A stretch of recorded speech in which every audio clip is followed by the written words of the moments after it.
Hello, welcome to another episode of History Hack. Of course, I am bouncing off the walls because we have got another ancient historian. As you all very well know, I love ancient history, but do not tell anyone. We've got with us today Jonathan Eaton, who is an ancient historian, of course. He's an author, and his newest book is called Leading the Roman Army, Soldiers and Emperors, and he's exactly here to talk to us about that. Hi, Jonathan. Hi, thank you very much for inviting me on the podcast. It's tremendously exciting to be here. I'm a big fan of the previous episodes that I've listened to. Thank you. Do you love our ancient history ones? Tell me you love the ancient history ones. Absolutely, yeah. I'm all for ancient history, but I'm very fortunate with my field that there's a lot of comparative material as well. So a vast range of the podcasts that you've done so far have been really interesting from my perspective. Oh, thank you. We like to hear positive things. But listen, we're here to talk about ancient history, and we're going to be talking about the Roman army. So why don't you kick us off with why was the Roman army important? The Roman Empire was an incredibly complex political system. I mean, just thinking about the size of it really, stretching from the River Tyne to the River Euphrates. So the emperor had an incredible challenge in governing that. And in order to do so, he relied upon the army, both for his political security and stability, but also the security of the empire itself. But within that, there was a real challenge and a tension that, on the one hand, the emperor relied on the army for his security, but the army also posed the most significant threat to his rule. And just thinking about the size of the army as a microcosm, really, of Roman society as a whole. So during the Imperial period, there were around 300,000 troops scattered across the empire, the majority of them at the periphery, around half of whom were in the legions, the citizen troops, and the other half roughly were the auxiliaries, the non-citizen soldiers. This is a vast community spread across the imperial provinces. And in fact, it might be better to consider it as a series of communities with a set of shared beliefs. But when we study the Roman army, we get a real insight into the political, social and economic structures of the empire itself. Was it actually a good idea to join the Roman army, and was it a good career? I think it's important to consider this from a relative perspective compared to the other opportunities that would have been in place for many potential recruits to the army. So on the one hand, obviously being a member of the armed forces brought with it the risk of injury or death. But as the famous historian Ramsay MacMullen once said, in fact, for most Roman soldiers, they probably rarely saw any violence apart from outside a tavern on a Saturday night. There were periods of intensive warfare, but for most of the time, most soldiers were probably living a relatively peaceful life according to the internal schedules of the army camps. But being a soldier brought with it numerous benefits which were otherwise very difficult to obtain within the Roman world. So first of all is pay. That pay is guaranteed from the emperor, so it's stable and it's secure. And obviously a failure to pay the troops was really risking disaster for the emperor in terms of causing civil war. You could also be assured as a soldier that you would be clothed, that you would be fed, that you would be housed within the camps. Inevitably, it brought with it a sense of protection because you're part of an armed community and therefore you don't have to worry about broader challenges in the Roman world in terms of banditry or disorder. You're on a career pathway which will ultimately lead to significant discharge benefits when you become a veteran and you move into civilian life. But it's also going to afford you considerable status and an identity as a soldier. And there are both good and bad things about that. So as a soldier, you're part of that military community. You're associated directly with the emperor and the imperial regime. But we see in many sources, and in fact we see it frequently in the Bible as well, that soldiers are perceived sometimes by civilian communities as oppressors. But nevertheless, if you're a soldier, you have a status which you otherwise would find it difficult to obtain in the Roman world. But the most significant benefit really within the Imperial period for joining the army is that it affords a high level of social mobility, which otherwise would be difficult to obtain. So that by progressing through the army, you can expand your career, you can increase your prospects in terms of salary, in terms of wider benefits, but also potentially to obtain posts beyond a military career in terms of the governance of the provinces. So on balance, I think joining the army really brings considerable benefits to individuals, though we shouldn't also ignore the fact that sometimes with the Roman army, it's easy to feel that it's familiar, that it's very similar to the modern world because we recognise the uniforms, we recognise the structures, the camps, etc. It seems oddly reminiscent sometimes of our modern armed forces. But there's a real sense of otherness of the army and indeed the Roman world in general that I think it's really important that we remember.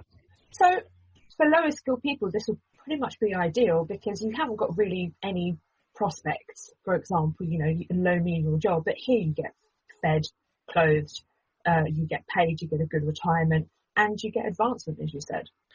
That's correct, absolutely. It gives you an identity and a trajectory in terms of your career and your life chances that for many people in the lower classes of the Roman world would have been very difficult to otherwise obtain.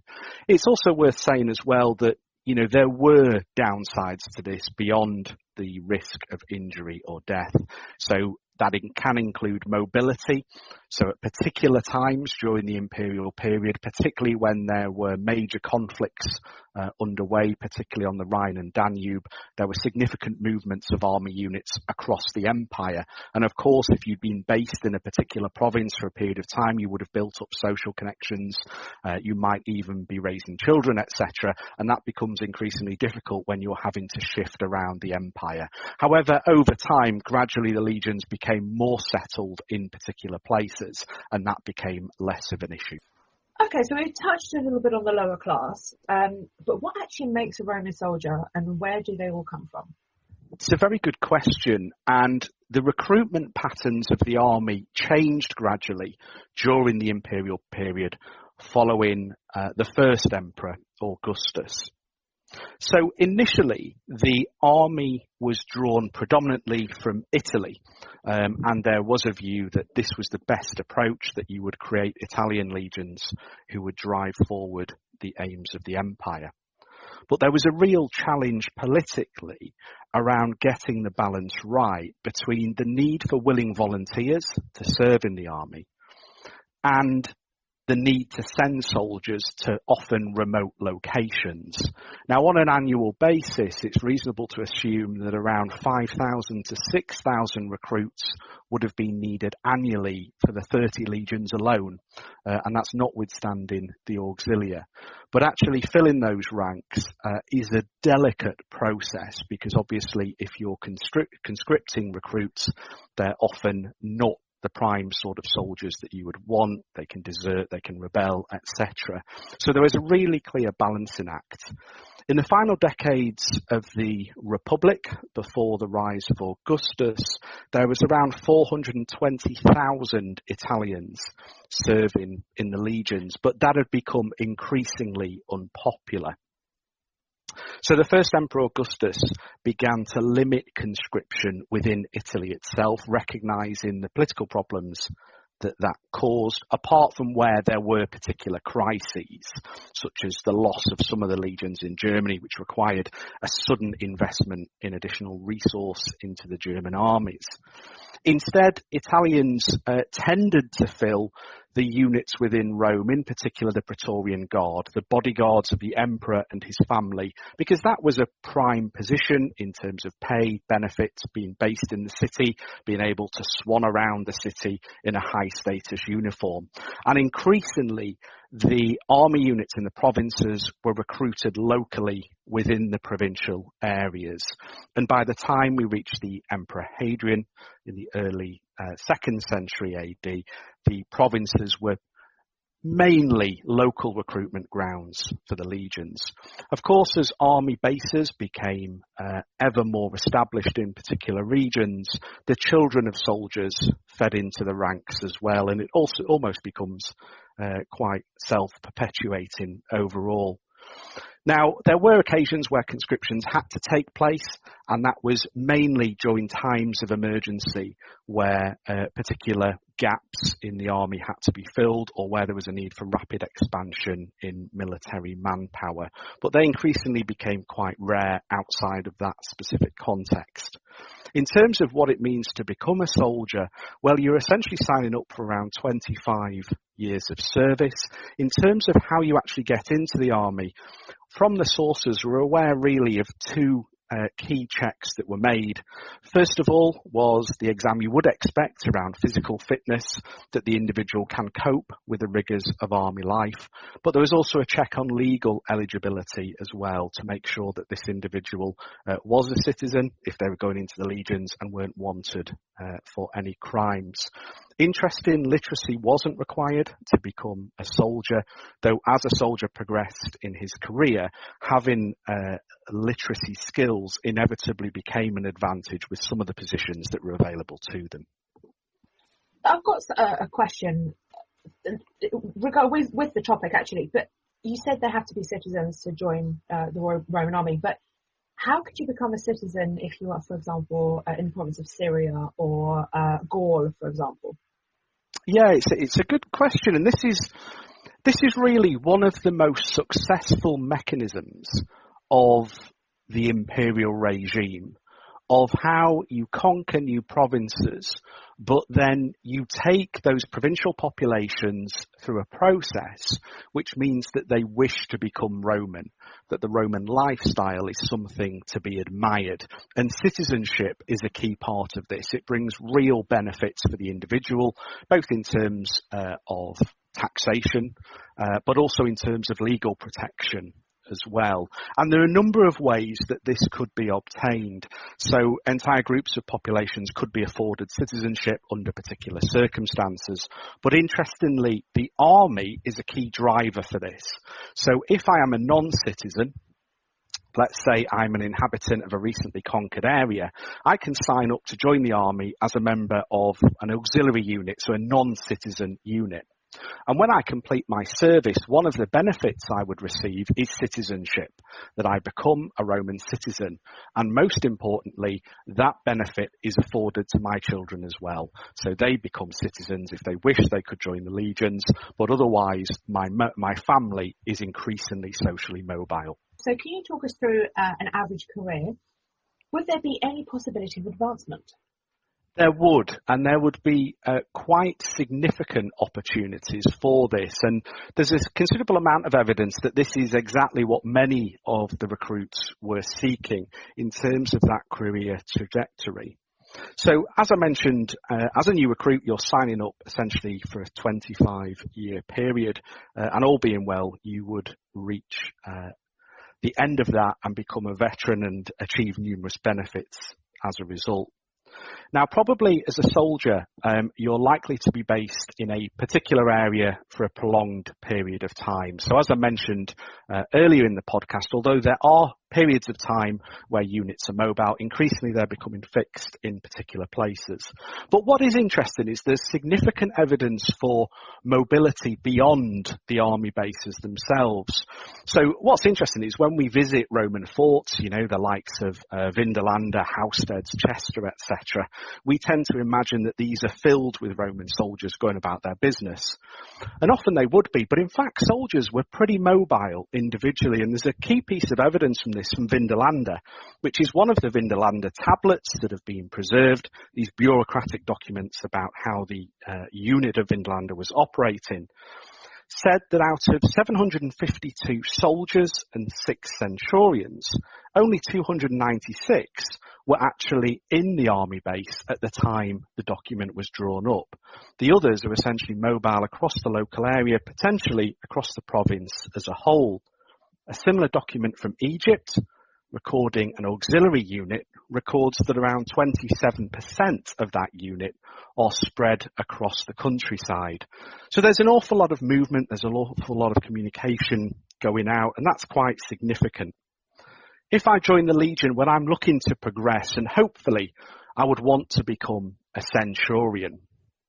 In order to do that, there's a number of options open to me, and there's really two layers beneath that of Centurion.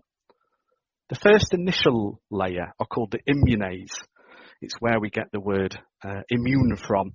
And what it basically means is that I would have special duties, which means that I am immune. I don't have to take part in some of the standard duties of a soldier. And the immunes are generally the likes of medical orderlies. They could be craftsmen, etc. The level beyond that are what are called the principales. They have a slightly higher salary, and that's the layer of soldiers beneath the Centurion. They tend to have specialist roles, such as a standard bearer, or such as an optio, who is the second in command to a Centurion. And I would seek to progress through those roles and ultimately become a Centurion. While we're on the topic of a Centurion, can you tell us what exactly a Centurion is? Yeah, the Centurions provide the professional backbone of the army. So they command the centuries, the standard unit of legionaries. But in fact, they were the professional officers of the army itself. They were the instigators of discipline. So those are the officers who would discipline individual or groups of soldiers if their discipline began to break down, and they're often depicted with a vine stick, which is their symbol of authority. They're also responsible for essentially the cohesion of the legion itself, of developing that sense of military community. And because there are a relatively limited number of them within each legion, it means that over time they become a really established body of men and real experts in how the army itself runs. They're a bit like the sergeant majors of modern day armies, but they're incredibly important for how the army actually operates on the ground. I'm not very good at military history, but for some strange reason, I've always had this mental image of my head when people talk about Centurion to be this sort of magical, mythical soldier that's like incredibly amazing at using a sword or a lance and just basically a super soldier. That's what I've had in my mind. So you've kind of deflated the idea for me. So. And it's interesting you say that because it is a popular image, and one of the reasons for that actually predates the empire. It's the writings of Julius Caesar, who obviously was writing about his exploits in Gaul. And when he's writing, he often describes the exploits of his centurions. In fact, there's a pair called Pullo and Varenus who undertake heroic acts several times throughout the conflict. So there is this real, this real narrative that's created around the role of centurions. But there's also this element of being the instigators of military discipline. So I mentioned that use of the vine staff. There's a story in AD 14 of a centurion in the German legions who had the nickname Cado Alteram. Cado Alteram means give me another. And the reason for that nickname was he would beat the soldiers so hard that his vine staff would break and he would scream, give me another, so he could carry on with the beating. So there's a number of different aspects of the role of centurion. But for me, they're absolutely critical for how the army operates. Ouch. That's all that's going through our mind is ouch when you mentioned the beater. So let's stick on that subject of discipline. You've mentioned obviously beating with a vine stick, very painful. What other forms of discipline do the soldiers face? The theme of discipline is really interesting in terms of how it was conceived in the historical sources, because the majority of written sources we have on the Roman army were written by upper class historians, often from the senatorial order, and they have a real fear of lack of discipline in the soldiers. In fact, it's really seen almost as a kind of infection or virus, ironically, given what we're going through in the current world, in terms of the indiscipline could break out, it would spread amongst the soldiers, it would result in civil war and then anarchy. So there was a real fear. However, there's also a tension, and I keep coming back, I suppose, in all these discussions around the tensions that are inherent within how the army operates. And the tension is this. On the one hand, the emperor has to make sure that the army is disciplined and doesn't fall into mutiny and revolt. But on the other hand, if he is too stern, if he's too strict, then that's likely to happen anyway. So there's a balancing act. And the way that that was managed was to devolve it to the local commanders so that discipline could be imposed on the soldiers, but if it went wrong, then the emperor was essentially not directly involved within it and could blame it on the commanders. Now, there are particular commanders who were become famous for being disciplinarians, and sometimes it's not massively clear whether they genuinely were or that's the appearance they wish to portray across Roman society, given what I said around the fear of indiscipline. A great example of that is one of the generals under Nero, a man named Domitius Corbulo, who took command of the legions in Syria. And there was always this perception in the Roman world that the Eastern legions were soft, they lacked discipline, etc. When Corbulo went out there, this allegedly is what he found, that the soldiers lacked discipline, that they were negligent of their duties, and he went through a whole process with them over the cold winter months of hardening them, of making them sleep outdoors, etc. And all of this is reported very heavily in the sources, but it's often difficult to tell, is this genuine or is this a narrative that's created? So obviously not disciplining your soldiers too much will obviously break their morale. So how do they actually keep up the morale of their soldiers?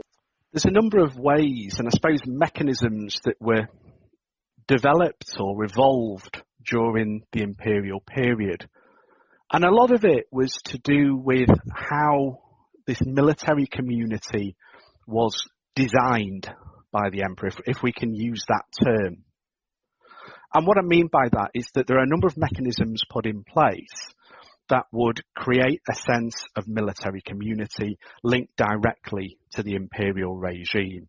There's a number of aspects of that. So, for example, at particular points, often when ascending to the throne or on particular anniversaries, the emperor would distribute donatives to the troops. In other words, he would distribute a lump sum payment to the soldiers. They would provide honorific titles to individual units, reflecting their military valour, their exploits on the battlefield, or simply that they were known as being loyal, perhaps more so than other units in particular circumstances. But they also use the structure itself of army life. So we have a fascinating document called the Feriale Juranum from the eastern provinces, which provides an insight into the religious calendar of the army camps. Now, what it's telling us is that the whole idea of the imperial cult, of the religious aspect of the imperial family, was really at the heart of army life and would be celebrated through festivals, through special days throughout the year. All of that, of course, was a relief from normal duties. So that fed into this sense of morale as well.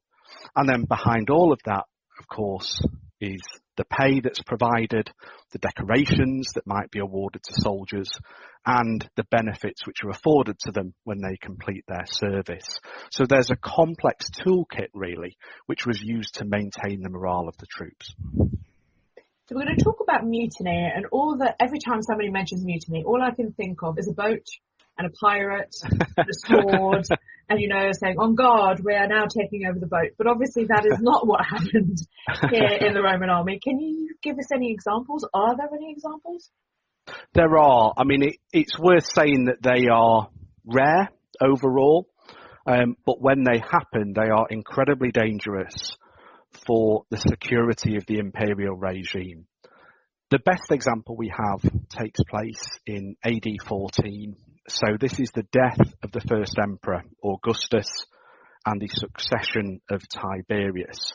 So it's worth saying at the outset that this is a very vulnerable point politically, the death of an emperor, the first emperor, of course, and the transition to a new ruler. What happens is that discipline amongst the troops on the Rhine and the Danube, which are the largest concentrations of legions nearest to Italy, completely breaks down. And in fact, the troops turn on the Centurions initially, and then subsequently on the other officers. There are murders, there are killings. According to the sources we have, particularly Tacitus, who's writing about this event, it spreads amongst the legions like an infection. And there's a number of complaints that are put forward by the mutineers around poor pay, prolonged length of service. They've been in the legions too long. They should have retired. When they do retire, they're not given good quality land, and that the Centurions are brutal towards them. So all of this really accelerates, and it's a point of incredible danger for the empire as a whole. What's really interesting is how this is essentially controlled. So there was a young prince of the imperial family in one of the army camps. His name was Germanicus, and he was there with his family. As the mutiny began to spread, he arranged for his family to be evacuated. They were no longer safe. And according to the sources, when the soldiers saw what was happening, that the imperial commander no longer trusted the safety of his family, they repented, and the soldiers turned on the ringleaders and essentially massacred them. And there was this sense of renewal amongst the legions, coming back together. What is interesting is that when the mutiny is put down, there is certainly a kernel of truth in the accusations that are put forward. So we're told that a tribunal is held of Centurions to understand which of those have been too severe and to dismiss them, and which of them should be kept within the army. So it's probably the best view we have of the dynamics of a mutiny. The other thing that's interesting for how we understand the army as a whole, and goes back to what I was saying earlier around the mobility of troops, is this spreads across a broad geographic front. So there's very clearly communication amongst soldiers within different camps and amongst the mutineers themselves, which tells us something around an aspect of army life which is often invisible to us. I want to know a bit more about a soldier. What would happen if he was seriously injured? Because, again, rosy idea in your head, thinking this is such a great, in theory, such a great establishment to be in, is to be a soldier. But do they take care of their own if they're seriously injured or disabled, for example? Do, to an extent. So your kind of perception certainly isn't wrong. There are real political benefits in terms of how wounded soldiers are treated, and this was understood in the imperial period, that it's very difficult to send troops into danger if they know that they won't be looked after if the worst should happen. So the imperial army had a mature and developed approach to medical support in alignment with the understanding of the day in terms of medical science, so that army units would have medical staff attached to them. Often we believe they were drawn from civilian life to essentially bring their medical knowledge into the army, and they were supported by those orderlies that are referenced earlier in terms of soldiers who are on a promotion pathway. Now that's significant because it means that soldiers who were wounded could be treated. We don't really understand the dynamics of that, but we know in some instances hospitals existed in quite a sophisticated way. What was important was that commanders and emperors were seen to care for wounded soldiers. So we have accounts of emperors on the battlefield visiting wounded soldiers, supervising their care subsequently. If a soldier was wounded to such an extent that they could no longer continue in the army, they would receive a medical discharge, and they were entitled to all the privileges and benefits afforded to a veteran who had completed their service normally on a scale that was in proportion to their length of service. So broadly speaking, they were looked after. Well, that's good to know, because I was a little bit worried that you were going to say, no, they basically ended up on the streets and that's the end of it, basically. Now, it's not to say that that didn't happen eventually, depending on what happened to them after they left the army. And of course, we know from the modern world that there can be real challenges for individuals in acclimatizing to civilian life. But perhaps in comparison to other regimes in the in the ancient world, there was this measure of care and at least being seen to provide support for wounded soldiers. So can soldiers win rewards for being the first over the town wall, or, for example, helping their fellow soldiers? They could, and it was an important part of maintaining morale and recognising the talents and exploits of individuals. But there was a gradual change of this and of how this operated. So under the Republic, before the Empire was established, there were no real structured mechanisms for how decorations were awarded. It was very organic according to whichever commander was leading on the ground. When Augustus established the empire, he wanted to put some structure behind this. And there's a number of accounts of the ways in which he made clear that decorations would only be awarded for cases of real valour and not as trinkets to recognise particularly favoured individuals. So he put together a very, or at least his advisors did, a structured approach as to how decorations would be awarded in line with the rank of individual soldiers up till the senior commanders. So that was put in place. But again, very similar to what I mentioned around how emperors were seen to care for wounded soldiers, there were real benefits for an emperor being seen to bestow these awards on the soldiers. And we have a great example of this during the Jewish War when Titus, the son of the Emperor Vespasian, after the successful siege of Jerusalem, held a major parade with all the soldiers and was seen to award individuals for the valour they'd shown in battle. It was a real connection between individual soldiers and members of the imperial family and had very strong political connotations as well as recognising the bravery and courage of individuals. Am I mistaken that Caesar won an award, I think, was it being the first one over the city wall? I think that's right, yeah, absolutely. And that plays into the image that was created by members of the imperial family. I mean, obviously, Julius Caesar, although not an emperor himself, was a real precursor of what came next when Augustus became emperor and onwards through the Julio-Claudian dynasty and the dynasties which continued after that. Being seen to be a soldier, being brave, courageous, leading from the front was really important in maintaining the loyalty of the soldiers and also in the broader image of the emperor himself amongst the wider Roman world as being a strong military leader. Now, again, my rosy tinted glasses are going to come on.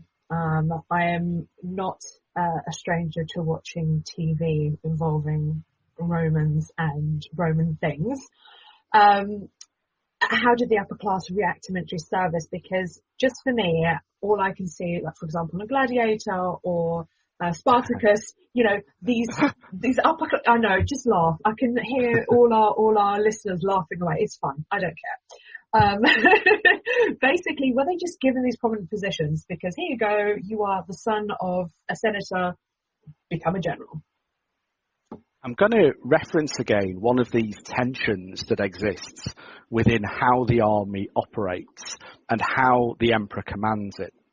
So the upper classes, in this case the senatorial order, the families which populated the Senate, essentially provided the senior leadership of the army in terms of commanding individual legions and commanding provincial armies. But this formed, in the most part, temporary postings as part of a political career. So although there were individuals who demonstrated real competence for military affairs and were selected time and again by the emperor to deal with particular military issues, in the most part, they were arriving in an army camp to take command for a period of time and then to go back to Rome. There was no military academy, there was no equivalent of Sandhurst or West Point. So these individuals really had to rely on military handbooks, some of which survive, that tell them how to command. But then the experience of the officers on the ground, the Centurions, as that backbone of the army as well. But the other part of that tension is then the relationship with the emperor, because on the one hand, they have to be competent, they have to lead army units potentially into battle, but otherwise keep the peace, maintain the borders of the empire. But if they are too successful, they potentially pose a risk to the emperor himself. And in AD 69, the year of the four emperors, when the new Flavian dynasty is created after a series of civil wars, the Roman historian Tacitus uses this great phrase that a secret of empire was out, an emperor could be made elsewhere than at Rome. What he basically meant was emperors aren't just created in Rome, they're created in the army camps in the provinces of the empire. And therefore those commanders are a real risk to the emperor. So there's a very tight balancing act that both the emperor and the upper classes need to maintain in terms of competence in military command, but not political risk to the emperor himself. And I think actually it must have been quite difficult and challenging for many members of the upper classes in terms of how they navigate some of those real challenges. So retirement is something very important, obviously, to all soldiers because they finally get their payout. But I'm going to throw another curveball in here just because I like to do that. Sulla, for example, if I'm not mistaken, Sulla actually got a lot of land for his retired soldiers. Am I correct? That's right. And during the Republic, warlords like Sulla recognised the benefits of looking after your veterans. And in fact, those veterans of Sulla became almost a recognised political group within the Roman world of absolute loyalists to his political thought. And that continues into the empire itself. So when Augustus became emperor, and what he's trying to do is kind of de-escalate after a series of civil wars to bring structure and harmony in a way back to the empire, he recognises that the state has to take responsibility for veterans, for retired soldiers, because otherwise it rests with individual army commanders and then they can build up political support from those veterans. So he takes control and says the state will support veterans.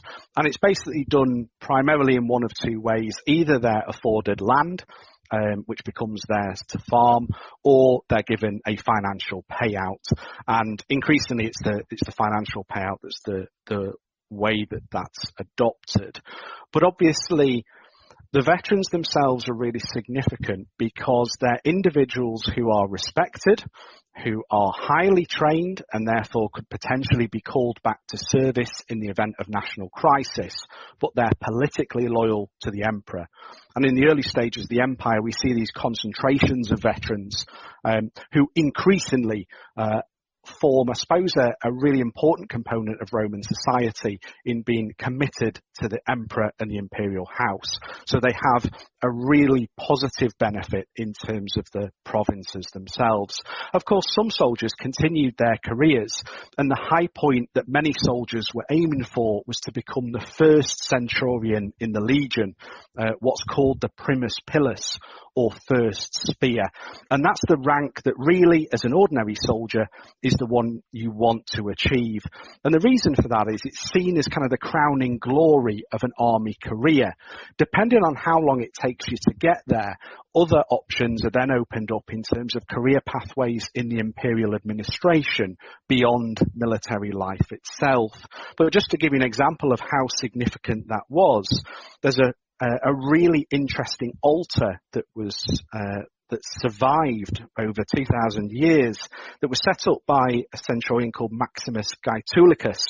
And what's fascinating about it is he has set up an altar in fulfillment of a vow he made when he was a young soldier to become a primus pilus. So in other words, he said to the gods, if you allow my career to continue, if you allow me to become primus pilus, first spear of the legion, I will dedicate an altar to you. And he did that, but it took him 57 years to go from ordinary recruit through to first spear. So you do the maths, he was in his 70s when he reached that point. But just imagine the experience, the expertise, the loyalty that someone like him had for the imperial house. This is why the army, the social mobility, the promotion pathways it offers are so significant in terms of imperial politics. That's absolutely incredible. I'm just curious, was there any negative relationships between the emperor and his soldiers? I'm assuming there are going to be some emperors, like maybe throwing Nero or Caligula possibly into the mix. The relationship between the emperor and his soldiers, I would argue, was the most significant relationship that the emperor had to navigate, because the security of him, his family, his political and personal survival rested on the outcome of that relationship. And throughout the imperial period, the emperor worked tirelessly to develop and nurture that relationship, to keep the soldiers loyal to him. And that was achieved in a number of different ways. We touched earlier on the image that the emperor creates. And predominantly the emperor wants to appear as camilito. And what camilito means is fellow soldier. In other words, to be seen as a soldier, to be one of the troops, to lead them, to be tough, to be disciplined, but to be fair as well.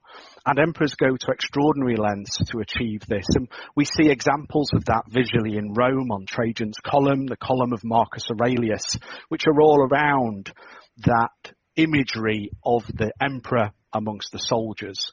We also see it with some of the decisions that are made. So the invasion of Britain itself by the Emperor Claudius burnished his reputation as a military leader, even though he had absolutely no background. But of course, when it did break down, it went incredibly wrong. And the best example we have is what I referenced earlier in AD 69, the year of the four emperors, where after the death of the Emperor Nero, 3 temporary emperors attempt to take power until Vespasian founds the Flavian dynasty. And that civil war was created essentially because of a breakdown in trust between the legions and particular candidates for imperial power. And that really is the core theme of my book, Leading the Roman Army, because I was so interested to understand what the evidence is for how the emperors managed this balance between, on the one hand, controlling the army, but on the other hand, being seen to lead it and to maintain that powerful political balancing act to maintain their own personal and political security. So before we finish, please tell our listeners exactly the title of your book again and where they can get it. So the book's called Leading the Roman Army, 31 BC to AD 235. So it starts with the reign of the Emperor Augustus and goes right through to the Severian dynasty. It's kind of the high point of the imperial period. You can get it from any good bookstore. It's published by Pen and Sword Books.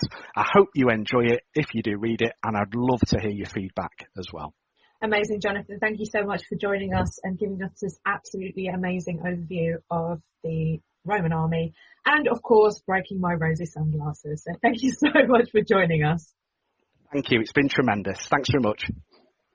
Join us tomorrow when we will be talking to 2 lovely lady authors about how to write historical fiction. We'll be looking specifically at a witchcraft trial from, I think it's Essex, and we'll be looking at insanity and someone who spent a very long time in the bedlam and how you recreate that experience with scant information. So don't miss that one. Don't forget, you can become a patron of History Hack for as little as $1 a month.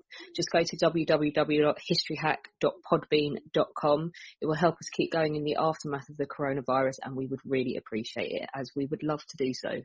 We are now on YouTube. We are posting all of our new episodes on there, and we have our own channel, and we are gradually posting all of the back episodes because we have been made aware of the fact that you can only find the last 100 on some platforms. So you can go and listen to your heart's content and laugh at the cartoons and have a great time. So do go over there and subscribe.